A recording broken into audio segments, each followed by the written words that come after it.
Ассалаумағалейкум қазақ елі, сіздермен бірге жаңа Қазақстан өзіміздің үйреншікті құраммен дос көшім Әміржан Қосанов және мен Расул Жұмалы. Әдеттегідей аптаның ең маңызды оқиғаларын біз сараптамақпыз. Өткен күндері бірталай оқиғалар орын алды. Қазақстанның өз ішінде, сыртында, өкінішке орай аталған оқиғалардың басым бөлігі келеңсіз жағдайлар. Ең алдымен Қазақстанды сөз ететін болсақ, бұл коронавирустың қайта үрейі бірқатар мемлекеттерде сырт жатқан, оның ішінде Ресейде оның екінші толқыны басталып кетті. Бұның тікелей әсері Қазақстанға болуы әбден ықтимал.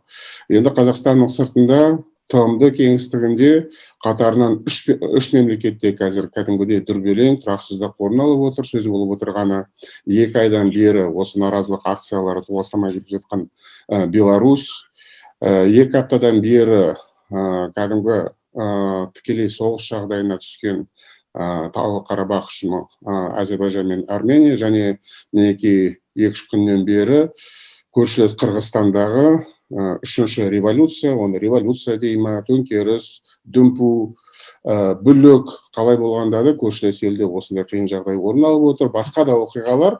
Осыған бүгін тоқталып, өз ойымызды ортаға салып көрсеттік. Ассалаумағалейкум.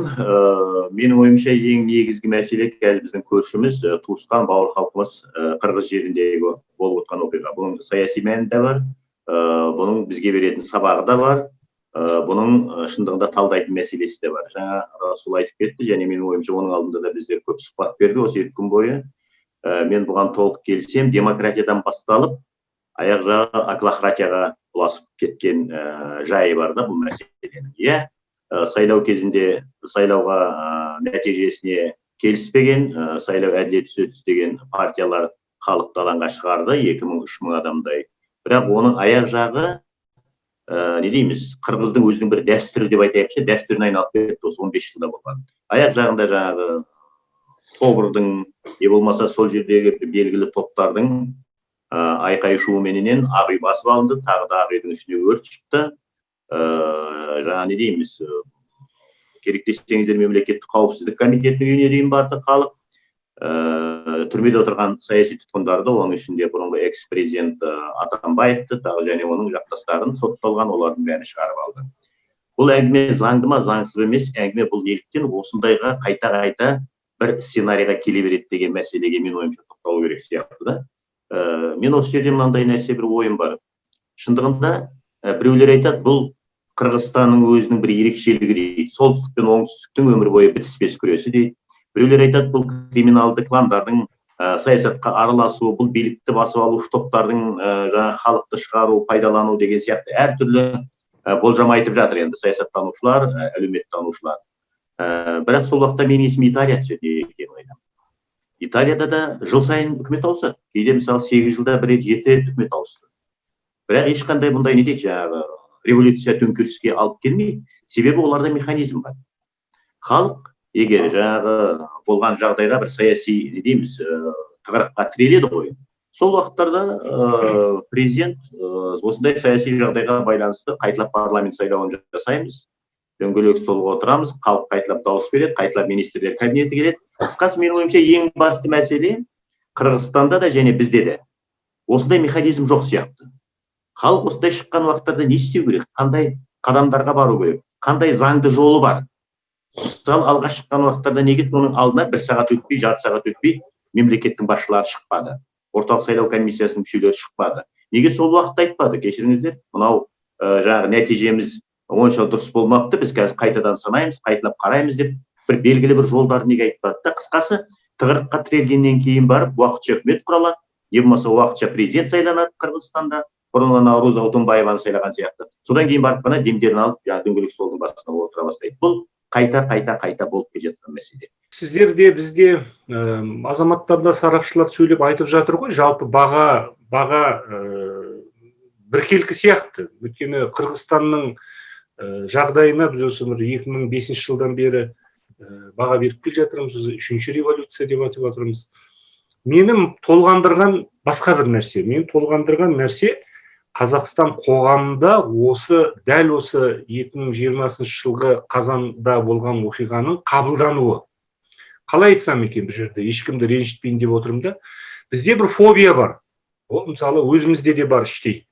Осы билікке сын айтқан, билікке қарсы шыққан, өзін оппозиция санаған, көшеге шыққан, алаңға шыққан адамға сын айтсаң, сен бір сондай бір оңбаған болып шығасың, ретроград болып шығасың, оппортунист болып шығасың. Бұл неге ана көшеге шыққан адамдар сынап жатыр, бұл оңбаған, бұл биліктің сойылын соғып жатыр деп.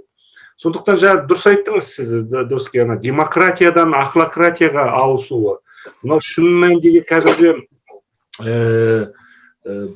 заңсыз, тіпті үш қайнаса сорпасы қосылмайтын демократияға, өркениетке қосылмайтын қадамдар қазір болып жатқан. Енді мен Қырғызстандағы биліктің деморализациясы, президенттің үшінші күн жоғалып кетуі, билік органдарының дәрменсіздігі, бейшаралығы, қашып кетуі, әркімнің өзін барып өзін бастық тағайындап алуы, сол демократия деген кәдімгі әдемі, баршамызда беріліп жүрген ұғымды, түсінікті, сол күлкіге, пародияға, гротескке айналдырып жатқан сияқты да, мен өзім ойлаймын. Сондықтан бұл жерде меніңше қоғамның өзі қалай қабылдап жатыр, соған келу керек. Өйткені мен әлеуметтік желіде байқадым, осылай, мысалы, мен де жаздым, сіздер де жаздыңыздар, осы ұран дұрыс қой, биліктің ауысқаны дұрыс, Жээнбеков сайлау дұрыс өткізген жоқ, халықтың наразылығы дұрыс, бірақ мына қадамдары көңілге қонбайды деген сөзді көптеген біздің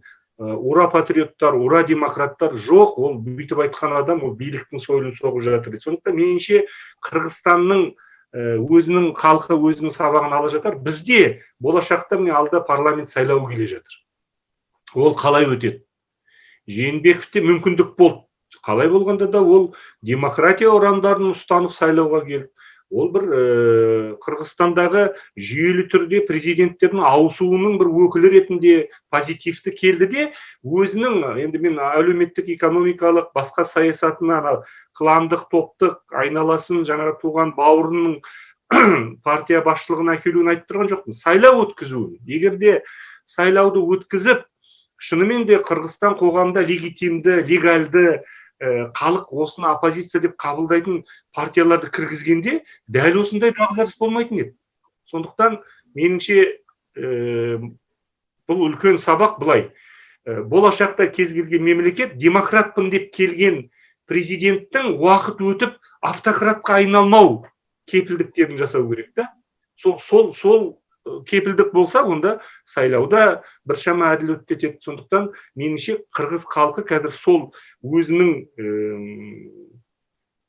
қалай билікті ауыстыру, бір президенттің орнына екіншісін әкелу, ол толыққанды жеңіс емес, онымен шаруа бітпейді. Сол президент енді бұзылып кетпеу үшін, халқының сенімінен айырылмау үшін, қалған өзінің 4-5 жылдығында қызметін адал атқару үшін тиісті механизм керек деген осы ең бірінші сабақтардың бірі осы шығар.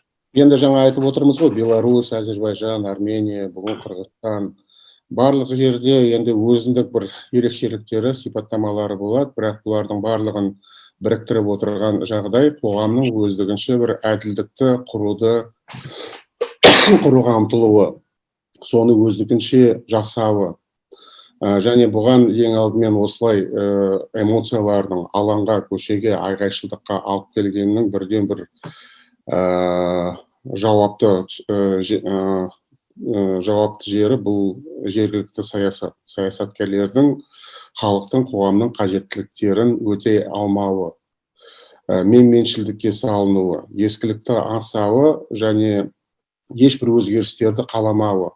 Енді өзгермейтін қоғам түбі жаңағыдай бір қиын жағдайларға келеді. Өзгерістер бейбіт, өркениетті жолмен болмайтын болса, түбі жағдай жарылатты, жаңағыдай көтеріліс, революцияға алып келеді. Бұны біз бүгінгі Лукашенкоға қарсы шығып отырған Беларусьтың азаматтарынан көріп отырмыз. 30 жыл бойы бейбіт жолмен Қарабақтың мәселесін шеше алмай, енді төзімі, шыдамы таусылып, соғысқа шыққан Әзербайжан халқынан көріп отырмыз. Қырғыздарда дәл осылай, бірақ өкініштісі, әрине бұған алып келген сол билік Қырғызстанда бұл парламенттік сайлауларда осындай былықтарға жол берген. Тікелей дауыстардың ұрлануына көз жұмған, жергілікті биліктің, оның ішінде президент Жээнбековтің осындай кінәсі әрине өкінішті жағдай. Қантөгіс орын алғаны, қарулы шиеленістің болғаны. Бірақ меніңше жауапкершілік белгілі бір дәрежеде қоғамның өзіне және оппозициядан. Естеріңізде болса, алғашқы күні сол сайлаулардың нәтижесі жарияланғанда оппозицияның бірқатар партиялары өздерінің жақтастарын орталық алаңға шығарып қойған жалғыз ғана талабы осы сайлаудың нәтижелерін жоққа шығару керек, сайлауды жаңадан өткізу керек. Біреуі де оларды билікті аударып тастау керек, Ақ үйді жандырып жіберу керек, президентті биліктен тайдыру керек деген мәселені айтқан жоқ. Бірақ өздері орталық алаңға шақырған, өздігімен келген азаматтарды тоқтата алмады. Жағдайды бақылаудан шығарып алды. Ары қарай сол топ дейміз ба, азаматтар дейміз ба, жастар дейміз ба, тобыр дейміз ба, ойына келгенін жасады. Бұл жердегі ең негізгі меніңше қателік, енді демократия ойыма не келеді, соны істеймін деген мәселе емес. Ең алдымен бұл жауапкершілік. Бұның арты неге алып келеді? Бұл заңға бағыну деген мәселе. Бұл елдің тұтастығына, не болмаса қауіпсіздігіне нұқсан келтірмеу деген мәселе. Өкінішке орай осындай жүгенсіздік жаңағыдай өте қиын жағдайға алып келді. Екіншісі, енді әлі де түрлі қоғамда романтикалық бір түсініктер бар да, билікті аударып тастайтын болса, революцияны ұйымдастыратын болса, ертең әділ қоғам орнап шыға келеді деген нәрсе. Қырғызстанның өзінің 15-20 жылдық тарихы осы ұстанымды жоққа шығарып отыр. Қатарынан 3 революция, 5-ші жылғы, 10-ші жылғы, қазір 20-ші жылғы. Әрбір революциядан кейін жаңағы әділ қоғамның орнауының орнына жағдай одан әрі мүшкілденді, одан әрі қиындады. Нәтижесінде Қырғызстанның өзі бүгінде енді бір формалды түрде ғана емес, іс жүзінде мемлекеттік бір ұстанымдарынан, тұғырларынан айырылып отыр. Енді бізге мемлекеттің қажеті жоқ, тәуелсіздіктің қажеті жоқ. Ресейге барып қосылайық деген саясаткерлердің шығып отырғанда жоқтан жоқ емес. Сондықтан жік-жікке бөлінген, кланаралық тартыс, әрбір клан өзінің адамын билікке әкелгісі келетін. Тіпті қазір мысалы осы күндері өзін министр қылып тағайындап жатқан, өзін әкім деп тағайындап жатқан осындай дөкейлердің шығуы, енді бұны қалай демократия деп атауға болады, әрине өкінішті жағдай. Ішкі былықтарымен қатар сыртқы былықтары, оның ішінде Ресейдің факторы осындай жағдайларда араласып, одан әрі ушықтырып, мәселені шешудің орнына керісінше күрделендіретін, тек қана өзінің ұпайын жинағысы келетін. Қазір мынау Әзербайжан мен Арменияға қатысты бұлардың ресми орындарының мәлімдемелерін қарап көрейік. Алға тартатын мәселені шешу емес көбіне. Әзербайжанды өзімізге қосып алайық, Қарабақты өзімізге қосып алайық. Екеуі де біздің құрамымызға енсін деген мәселе. Кезінде қырғыздардағы жағдайға да кіріскені, болмаса Молдовадағы жағдайды қалыпқа келтіреміз деген желеу ете отырып, келіп осы елдің бір бөлігін өзіне қаратып алды. Грузияда да дәл солай, Осетия, Абхазия мәселесін шешеміз деп жүріп, тырнақшаға алғанда, іс жүзінде өзінің империялық мәселелерін. Сондықтан осы мәселелерді қазір тарқатуға келгенде Ресей араласпаса екен. Ресейдің өзінің орыс халқының мынандай мақалы бар ғой, везде хорошо, где нас нету деген. Меніңше осы мақалы жаңа бір түсінікке ие болып отырғандай, солар араласпай қойсын осы мәселелерге. Соларсыз қырғыз бауырларымыз, Молдова бауырларымыз, Украина, Грузия өздері тарқатсын осы мәселелерді. Ал енді өзімізге келгенде, меніңше шынымен сабақ алатын жағдай. Өзгерістер болу керек, өзгеріссіз өмір болмайды, алға басу керек. Бірақ өзгерістердің билік түсінетін нәрсесі өркениетті жолмен, сөз жүзінде емес, іс жүзінде өзгерістер жүргізбейтін болса, бұл өзгерістер жаңағыдай радикалды жолмен жүреді. Бірінші жағы. Екінші жағы, енді қоғамның түсінетіндігі, өзгерістерді жүргізгенде мейлінше сол айғайға, эмоцияға салынбай, түсіністікпен, бұның артын ойлап барып жасаған меніңше қайта абзал. Бұл екі жақты жауапкершілік береді. Осындай бір дүниелерді меніңше қаперде ұстауымыз керек. Менің жаңағы бір қосатын мәселем, менің бір таңғалғаным және бір қызық көргенім, ішімнен күлгенім бір мәселе болды. Бұл екі мәселе біреу емес. Біріншісі, орталық сайлау комиссиясы 4 күні өздерінің нәтижесін шығарып қорытынды жасады. 5-ші күні, 6-шы күні халық шығып еді. 6-шы күні кешке жақын соның бәрін өздері жасаған, өздері жоққа шығарды. Мынау сайлаудың нәтижесін дұрыс емес екен. Өздерінің жасаған, бұл енді баланың ойыны ма, енді бұны мемлекет деуге бола ма, билік деуге бола ма? Шындығында биліктің сиқы осы, шындығында қырғыздардың. Және дәл осы сияқты мәселе сот жүйесі де. Мысалы Атамбаев 11 жылға соттады ма? Кеше ғана сол сот жүйесі оны түрмеден шығарып үй қамақ дегенге енді амалсыздан істеген ғой, өйткені халық бәрі оларды босатып алды ғой бар. Қысқасы өздерінің жасаған ертеңіне өзі, бұл енді 200-лік қой, қазақша айтқанда 200-лік. Бұл биліктің табанының бірінің жоқ екені, бұл биліктің тайғағы. Демек, халық үйренді, биліктің қарсыласу күші жоқ. Мүмкін алғашқана 2005 жылғы Қызғалдақ революциясы кезінде естеріңізде болар, қалай тәртіп сақшыларын қанға бояп ұрды ғой халық. Қалайлар таяқ жеді, содан қорқып қалған болу керек. Қысқасы, егер билік ұстап тұра алмаса, ол халықтың айтқанына да жығылудың қажеті жоқ та. Мен тағы айтамын, бұл жерде екі жақтың бірге отырып шешетіндей механизмі жоқ та, билік пен халықтың арасындағы. Иә, халықтың революцияға шыққысы келмейтін шығар, бірақ басқа басар жер, енді барар тау басар жері жоқ болған уақытта, әңгімеменен, сөзбенен еш нәрсені шешуге болмайтын уақытта халық амал жоқ шығарылады. Революциялық жағдай туады. Бірақ сол революциялық жағдайға жеткізбеуді қазіргі тыныш кезінде дайындап алу керек. Қазақстанда ондай мәселе жоқ. Қазақстанда мысалы ертең президент қашып кетсе, қандай конституциялық жолмен басқа келеді? Мысалы 2005 жылы дәл осындай жағдай болды. Ақаев қашып кеткен уақыттарда таң қалды. Не істеу керек? Конституцияда ешнәрсе жазылмаған, заңда ешнәрсе жазылмаған. Президент қалай сайланады? Оның орнына кім уақытша болады? Көптеген елдерде президент бұл не дейді, әшейін бір номиналды тұлға дейді ғой, көптеген. Мысалы Израильде, Германияда, бірақ олар номиналды тұлға емес. Олар бейтарап орталық мәселені шешетін. Егер билікпенен, атқарушы билікпен халықтың арасында белгілі бір әңгіме дұрыс өрбімей, белгілі бір саяси тығырыққа тірелген уақыттарда ол өзінің жоғарыдан бір аталық сөзін айтады. Ал мынандай жағдайға келейік деп. Мен ойымша бұл Қазақстанда да жоқ. Ертең Қазақстанда революция болса, дәл осындай жағдай болса, қалай шешудің жолдары бізде де жоқ. Сондықтан жаңа тағы айтылып айтатыным, осындай жағдайдан шығатын заңдық механизмді жасап қою міндетті түрде керек сияқты. Енді менің ойымша екінші бір мәселе бар. Алдында не болады? Иә, Атамбаев шықты. Шындығында оның шыққанына мен қуанамын. Бір жағынан жаңағы танысым, бірге жүріп, бірге жұмыс істеген адамымыз. Бірақ екінші жағынан Атамбаев енді мүмкін билікті кәдімгідей басып алу, осы темірді қызған кезде соқтып басып алуға кірісу әбден мүмкін. Егер оның күші болса, егер ол басқа саяси топтарменен белгілі бір келісімге келетін болса. Себебі менің ойланып отырғаным осы 3 күн болды. Президент халықтың алдына шығу керек қой. Қайда құрып кетті Қырғызстанның президенті? Демек бұл президенттің өзін өзі кетіру, енді бір-екі жерден бір сөз айтты, тағы да бірдеме қылды дейді. Демек бұл өзі билік революцияның әрі қарап дамуына бір жол ашып отырған сияқты. Иә, жаңағы айтып жатқандай лауазымдарды басып алып жатса, жаңағы өздері не дейміз, сайттың өзінің құзыретінен толық айырылғанның көрінісі. Сондықтан менің өз ойымша енді әрі қарап азамат соғысына ұласпай-ақ, өзіміздің бауырларымыз енді бір не дейміз, бас қосып, осыны қалай шешетін мәселеге, мәмілеге келсе екен. Мысалы кезінде Роза Отынбаеваны уақытша президент етіп сайлап, бұлар 1 жыл бойы жақсы өмір сүріп, ақырында Алмасбек Атамбаев билікке келді ғой, жақсы, айқайсыз, ұйқайсыз, төбелессіз. Менің ойымша мен соларға осыны тілеймін де, өйткені дәл қазіргі кезде менің бір қорқып отырғаным, бір емес, екі үйлестіру кеңес құрылды, білесіздер. Біреу үйлестіру кеңесі, біреу халықты үйлестіру кеңесі деген. Бұлар енді ертең бірімен бір тағы да айқасуы мүмкін. Бұған мына жақтан Атамбаевтың күші қосылуы мүмкін бір жаққа.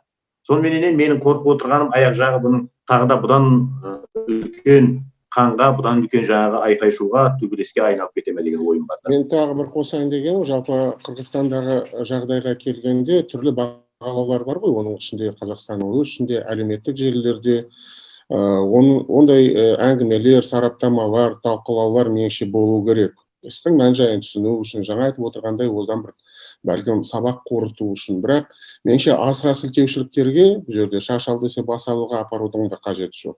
Бір жағынан енді қырғыздар жарады, қайта бір күннің ішінде аударып тастады, қандай керемет, бізде де сондай болса екен дегенде дүниелер мен өз басым қолдамас едім. Бұл бір үлгі алатындай жағдай емес. Жаңағыдай жастарының бүлік шығарып, президенттің резиденциясын тас-талқан шығарып, өзінің ұлттық жалауын аяққа басқаны меніңше бұл үлгі алатын жағдай емес, керісінше өте өкінетін, ақыратын жағдай. Бір жағы мәселенің, екінші жағы енді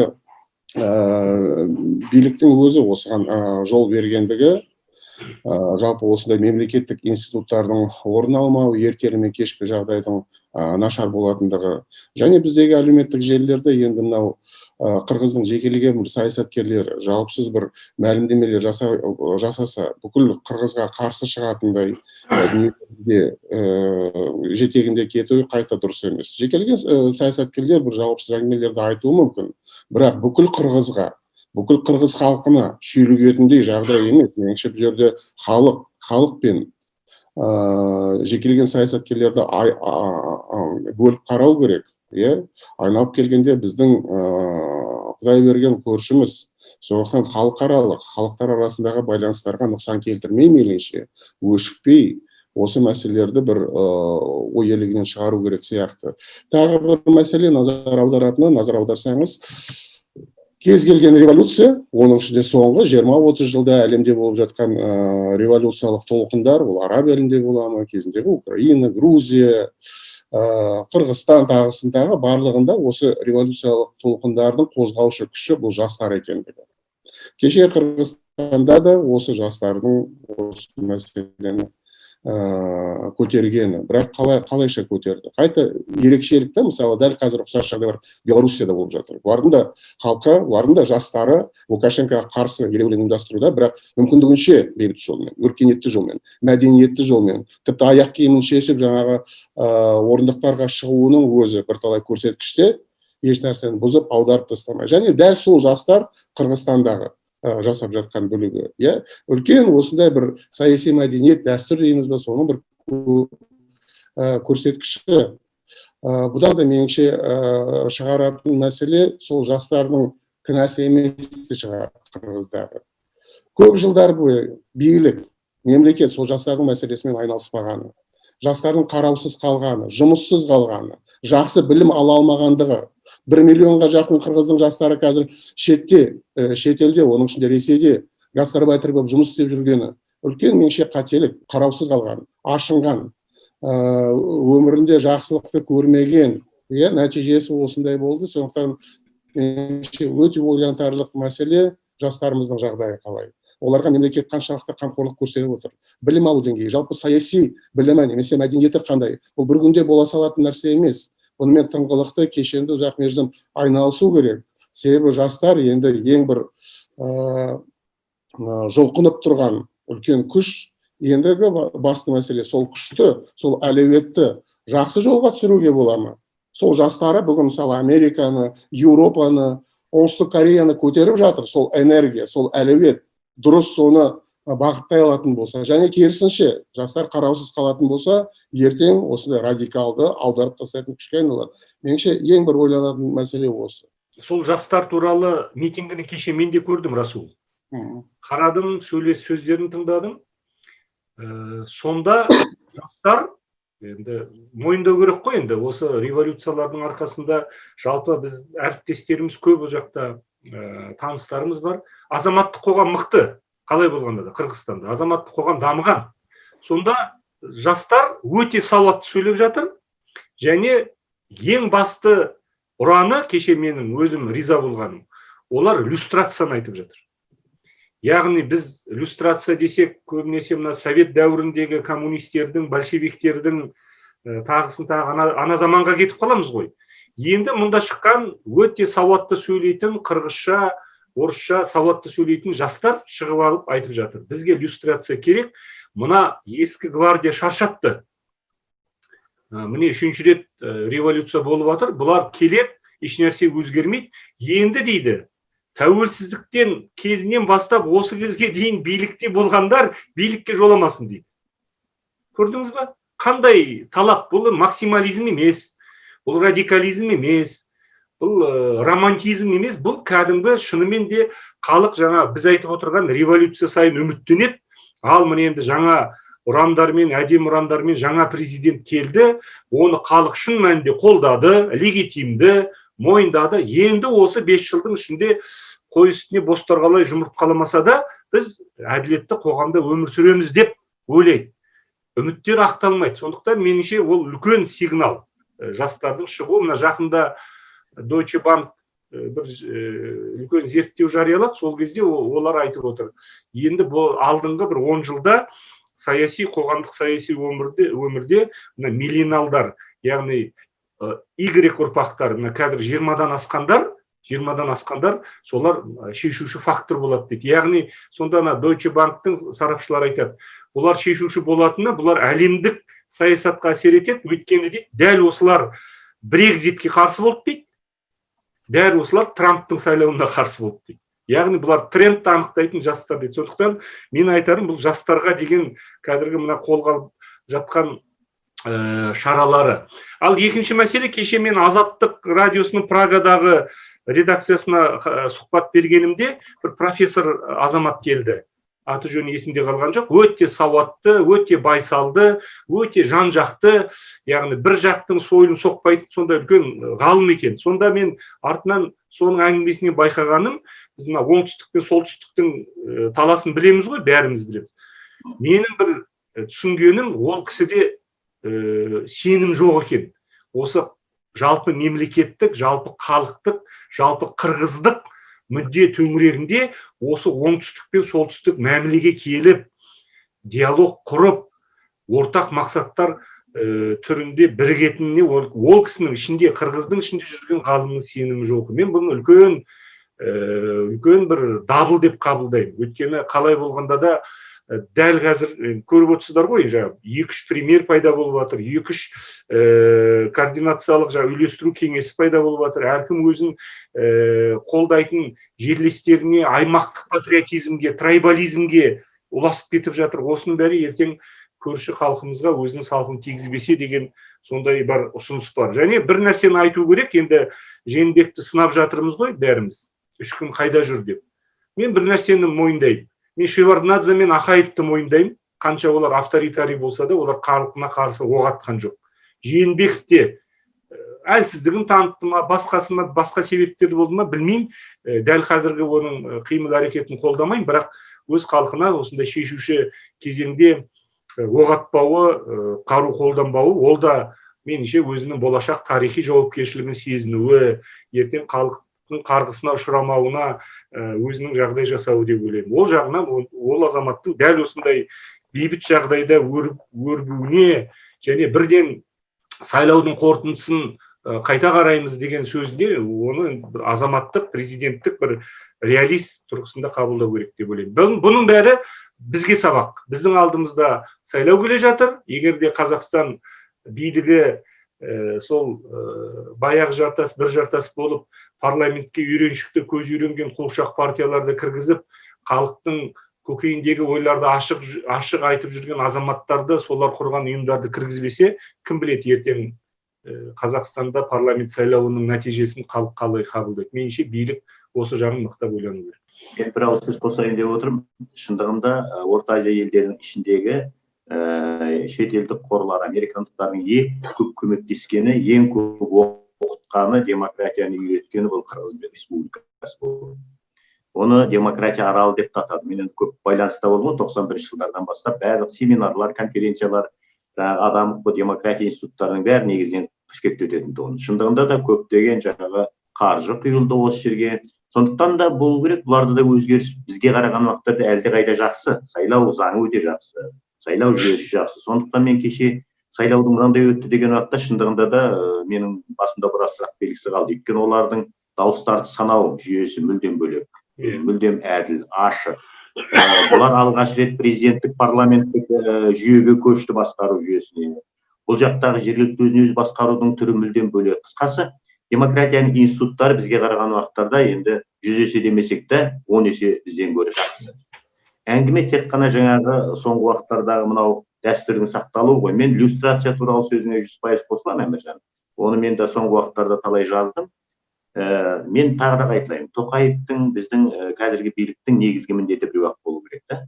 Келешекте жақсы әділ сайлау өтіп, жақсы саяси партияның халықтан төменнен құрылатын, соның бәрінің заңдық негізгі нормаларын жасап, соны дұрыстап, сайлауды өткізіп, содан кейін барып, барлық бұрын билікте болған адамдардың бәрі де кету керек. Иллюстрацияның не өздері кету керек, не заң қабылдау керек. Сонда ғана оларға бір алтыннан ескерткіш қоюға болады. Міне, қоғамды кірт өзгертіп, әділетті қоғамның алғашқы баспалдағын жасап кетті деп. Егер біз жасаймыз, біз ертең парламенттік оппозиция боламыз, біз ертең парламенттік республикаға айналамыз деп, сол бұрынғы отырған Назарбаевтың қасында жұмыс істеген адамдар тағы отырса, мен оларға еш уақытта сенбеймін. Өйткені оның бәрі алдау. Жалпы мынау Қырғызстандағы көшеге шығудың менің ойымша бір екі себебі бар. Бірінші, биліктің бұл мәселені шешкенде тек қана күш қолданады. Қырғызстанда ол болмайтын болды, өйткені таяқ жеп қалды. Екінші мәселесі, кейін жасаймыз деп алдап сулап, кейіннен жаңағы сиыр құйымшақтандырып жіберу. Халық сол уақыттарда амал жоқ, басып алуға кіріседі. Қысқасы, осының басып алудың да бір себебі биліктің осы уақытқа дейін халықты қайта-қайта неше түрлі нәрселермен алдай беру. Сол уақытта жарылады, жарылыс деген болады. Қолыңды есік қысып қалса айқайлайсың, оны жан айқай дейді. Сол сияқты ондай айқайды да біз түсінуіміз керек та. Бірақ соған кінәлі менің өз ойымша бұл жерде. Биліктің соған алдын ала осы мәселені біліп, шешіп, және көрді ғой оның алдында 15 жыл бойы. Осыған дайындықсыз келгеніне таңғаламын да, бәрібір деген сияқты. Сондықтан Алла не дейді жаңағы, қырғыз халқына тыныштық берсін деп ойлаймыз, тілейміз, және менің өз ойымша осындай мәселелер аяқ жағы белгілі бір келісіммен, жаңағы оңтүстік пен солтүстік туралы айттың, менің ойымша қырғыз халқы тарихи бұндай бөлініс іште болғанмен, ол бөлініс бар ғой, бірақ әңгіме соны саяси ойынға, соны жаулыққа айналдыратын топтар бар. Сол топ болмаса, бұлар бәрі біз бір қырғызбыз дейтін халық, өте ұйымшыл, өздері 5 миллиондай ғана халық, өте ұйымшыл, өте батыр, өте қайсар. Сондықтан мен бұл халықтың ол тарихи бөлінісі өмір бойы қалады деп ойламаймын. Иә, ол территориялық бөлініс. Бізде де 300-ге бөліндік қой. Бірақ қай жүзбен жүздің? Орта жүз бен кіші жүздің соғысқа не істедік пе өмірімізде? Бұл бірігу дегеніміз жалпы қазақ деген ұранның астындағы бірігу. Сол сияқты мен ойымша оңтүстік пен солтүстікте егер саяси ойын жасайтын бір арамзалар болмаса, арамза саясаткерлер болмаса, бұлар бір халық. Әр уақытта бір болып қалады. Енді біздің тарапымыздан ресми мәлімдемелер жасалып жатыр ғой. Қырғызстандағы жағдай бұл елдің өзінің ішкі ісі, біз оған араласпаймыз. Қырғыз халқы, қырғыз қоғамы өз тағдырын өзі шешу керек дегендей мәселе. Толықтай келісем, әрине қол сұғушылықсыз өздері шешкені. Бірақ екінші жағынан қырғыздағы жағдай бола ма? Бүгін Қарабақтағы жағдай, Беларусьтағы жағдай. Енді біз үшін жақын, көршілес, бауырлас елдер болғаннан кейін оған алаңсыз қарай алмаймыз, бейтарап отыра алмаймыз. Қарабаққа келгенде әрине бүйрегіміз Әзербайжанға бұрып тұрады.